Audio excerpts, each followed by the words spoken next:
Hello guys, so in today's video we're looking at the new stainless steel that WorkTough Gear is using in its larger knives.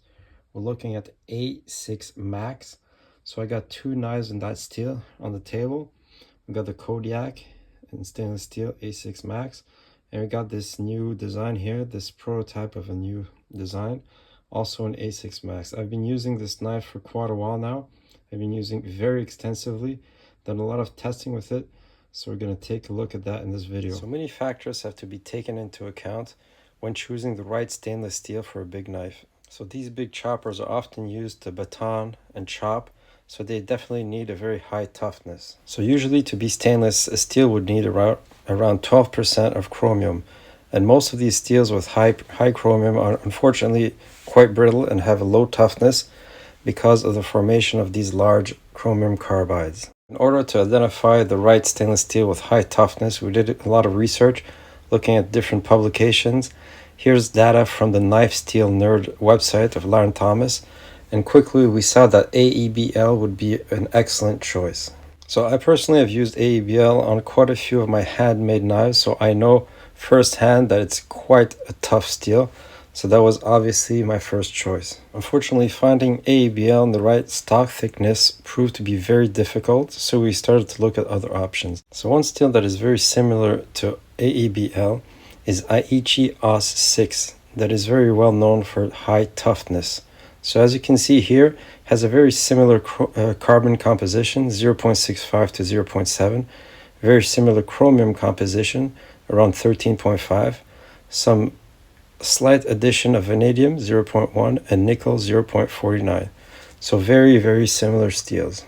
So I knew from my prior experience with knives like the SOG 2000 in AS6 that this was a very tough steel.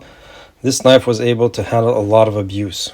So from there we worked on the heat treatment protocol for AS6. We looked at many different options, but finally found a good compromise between toughness, edge retention, and stain resistance, and called this A6Max.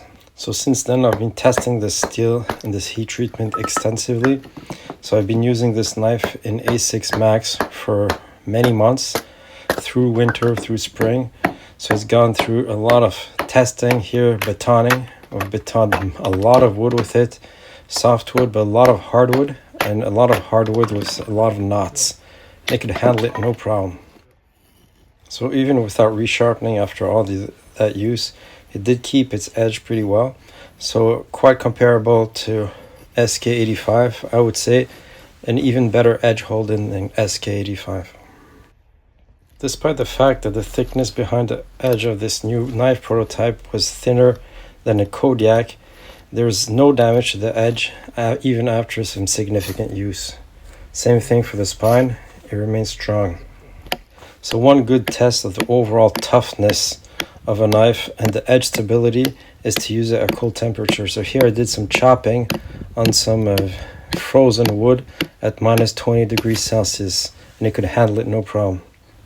So we wanted to test the tip strength by jabbing the tip of the knife in this dead tree and torquing it. As you can see, we're exerting a lot of force here, but with absolutely no damage to the tip.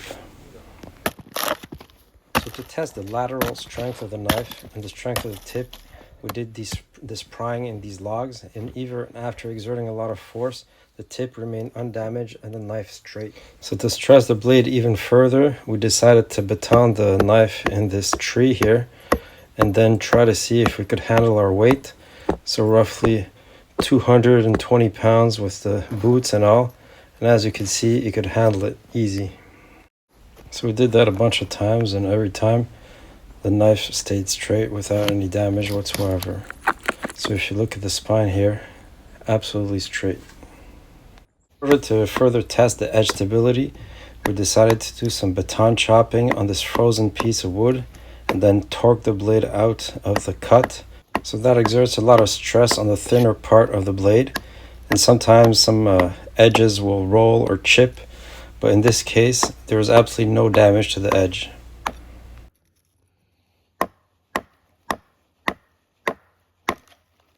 So sometimes when you're doing winter camping, you need to break up the ice from the lake in order to access water. So we wanted to replicate this with this test. So we're chopping through the ice. And again, it was a very cold day, around minus 20 degrees Celsius. So after all this chopping and batoning, the knife remained very sharp. No problem cutting some paracord. Here we cut down this aluminum can very easily, as you can see. So we went on to further test the edge stability by whittling this brass rod, and this puts a lot of tension on the thinner edge, but we're able to make some shavings with zero damage to the edge whatsoever.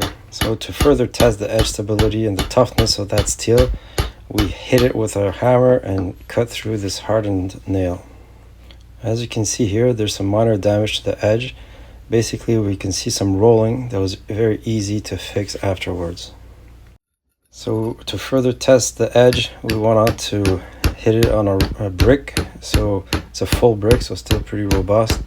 And we whacked it a couple of times, but there was absolutely no damage to the edge. So we went through that test easily. So finally, we did some corrosion testing. So I immersed the knife in water and sprayed it with water regularly. And even after a couple of days, there was no corrosion. So after all this testing, what can we say? So basically, A6Max is Aichi AS6 with a proprietary heat treatment. It's still very similar to ABL. So we can say it's a Japanese equivalent to ABL. It has very good toughness, edge retention, and it's a stainless steel.